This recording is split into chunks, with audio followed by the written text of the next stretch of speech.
నమస్తే, welcome to meta news.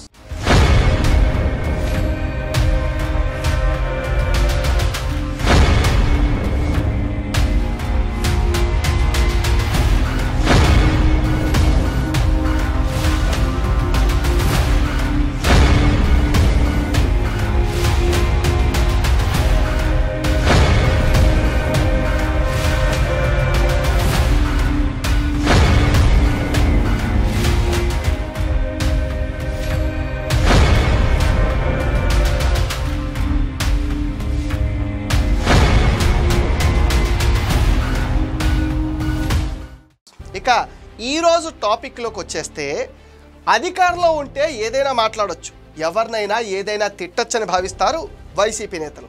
2019 నుంచి 24 వరకు జగన్ క్యాబినెట్లో మంత్రిగా పనిచేసిన కారుమూరి నాగేశ్వరరావుకి నోటి దురుసు ఎక్కువ అనే విమర్శలు వెలువెత్తాయి. ప్రస్తుతం అధికారంలో లేకపోయినా ఆయన నోటికి తాళం వేయటం లేదు. జగన్ హయాంలో రైతులంతా కారుమూరికి ఎర్రిపప్పల్లా కనిపించారు.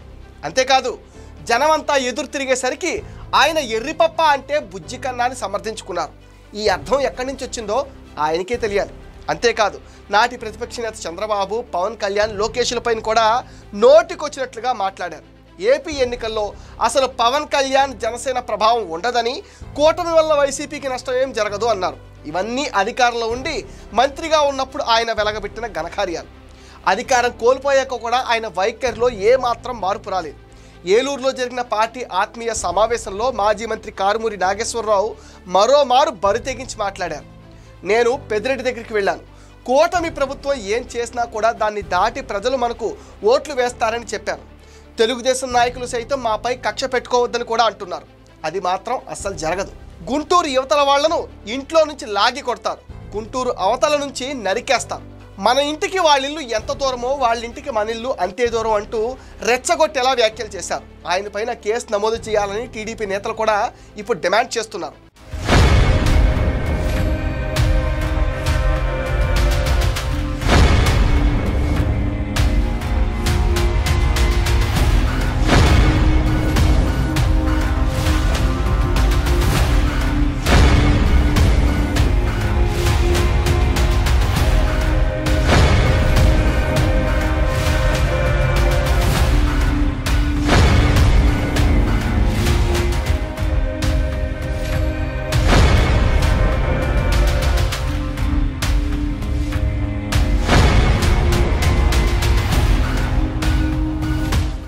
రెండు 2024 ఎన్నికల్లో తణుకులో ఘోర ఓటమి పాలైన మాజీ మంత్రి కారుమూరి నాగేశ్వరరావు టీడీపీ వాళ్లకే వార్నింగ్లు ఇవ్వటం ఇప్పుడు హాట్ టాపిక్ అవుతుంది. తానే కాదు, తన కొడుకు కారుమూరి సునీల్ ఏలూరు లోక్సభ సీట్ నుంచి బరిలో దింపారు.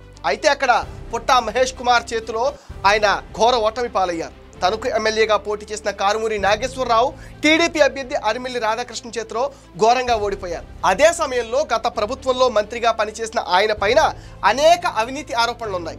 టీడీఆర్ బాండ్ల దుర్వినియోగం ఆరోపణలు అయితే వెల్లువెత్తుతున్నాయి. దీనిపైన విచారణకు ప్రభుత్వం సిద్ధమవుతుంది. రేపో మాపో ఆయన పైన కేసు నమోదు చేసి విచారణకు పిలిచే అవకాశం కూడా ఉందంటున్నారు. గత ప్రభుత్వంలో తణుకు పురపాలక సంఘంలో నిబంధనలకు విరుద్ధంగా 29 బాండ్లు ఇచ్చినట్లు కూటమి ప్రభుత్వం గుర్తించింది. వాటిని రద్దు కూడా చేసింది. పురపాలక సంఘం సేకరించిన స్థలానికి సర్వే నెంబర్లు, మార్కెట్లో విలువ ఆధారంగా విలువ లెక్కించి బాండ్లు ఇవ్వాల్సిన అధికారులు అప్పటి ప్రభుత్వ పెద్దల సిఫార్సుతో అడ్డదారులు తొక్కారు. సర్వే నెంబర్లు అనుసరించి కాకుండా సమీపంలోని డోర్ నెంబర్ల ఆధారంగా ధరను పరిగణనలోకి తీసుకుని 1:4 నిష్పత్తిలో బాండ్లు ఇచ్చేశారు. 36 కోట్ల విలువైన బాండ్లు ఇవ్వాల్సి ఉండగా 700 కోట్లకు బాండ్లు జారీ చేశారు. పురపాలక సంఘం అవసరాలకు వినియోగించుకున్న స్థలాలపైన చదరపు గజానికి 4,500 ధర ఇవ్వాలి. దీనికి బదులు అక్కడ 1.4 కిలోమీటర్ల దూరంలోని ఒక డోర్ నెంబర్తో చదరపు గజం 22,000 చొప్పున లెక్కించి 754 కోట్ల 67 లక్షల రూపాయలు బాండ్లు జారీ చేశారు. అదనంగా 691 కోట్ల 43 లక్షల విలువైన బాండ్లు ఇచ్చి భారీగా లబ్ధి చేకూర్చుకున్నారు. 1:2 నిష్పత్తికి బదులు 1:4 నిష్పత్తిలో బాండ్లు ఇచ్చేశారు. ఈ వ్యవహారంలో కారుమూరి నాగేశ్వరరావు చుట్టూ ఇప్పుడు ఉచ్చు బిగుస్తుంది. ఎప్పుడైనా ఏవైనా జరగచ్చనే టెన్షన్లో కారుమూరి అయితే ఉన్నారు.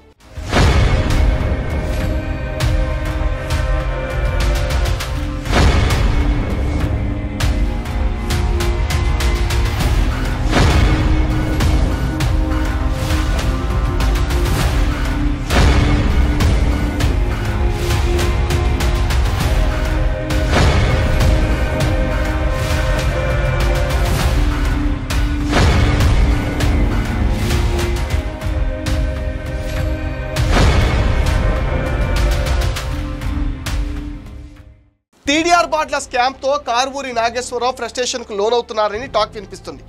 ఎక్కడ తన అవినీతి బయటపడుతుందోననే భయంతోనే కారుమూరి రెచ్చగొట్టేలా వ్యాఖ్యలు చేస్తున్నారని టీడీపీ ఆరోపిస్తుంది. ఓటమి నుంచి కోలుకోలేకపోయిన కారుమూరి నాటి నుంచి సైలెంట్గా ఉన్నారు. తాజాగా కారుమూరి నాగేశ్వరరావు ఇప్పుడు సహనం కోల్పోయారు. అధికారంలో ఉన్నప్పుడు నోటికొచ్చినట్టు మాట్లాడిన కారుమూరి ఇప్పుడు కూడా తన జోరు తగ్గేదే లేదంటున్నారు. వైసీపీ నేతల వరుస అరెస్టులతో కారుమూరికి సహనం నశించిందో ఏమైందో కానీ మాజీ మంత్రి రెచ్చగొట్టినట్లుగా మాట్లాడటం సంచలనం రేపుతుంది. తామింకా అధికారంలో ఉన్నామనే భావనతోనే కారుమూరి ఇలా మాట్లాడారని టీడీపీ నేతలు మండిపడుతున్నారు.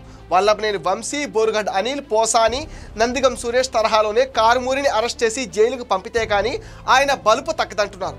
రాష్ట్రంలో మళ్ళీ అధికారంలోకి రాబోయేది వైసీపీనే. కూటమి ప్రభుత్వం ఏం చేసినా దాన్ని దాటి ప్రజలు మనకే ఓటేస్తారని కారుమూరి ధీమాతో ఉన్నారు.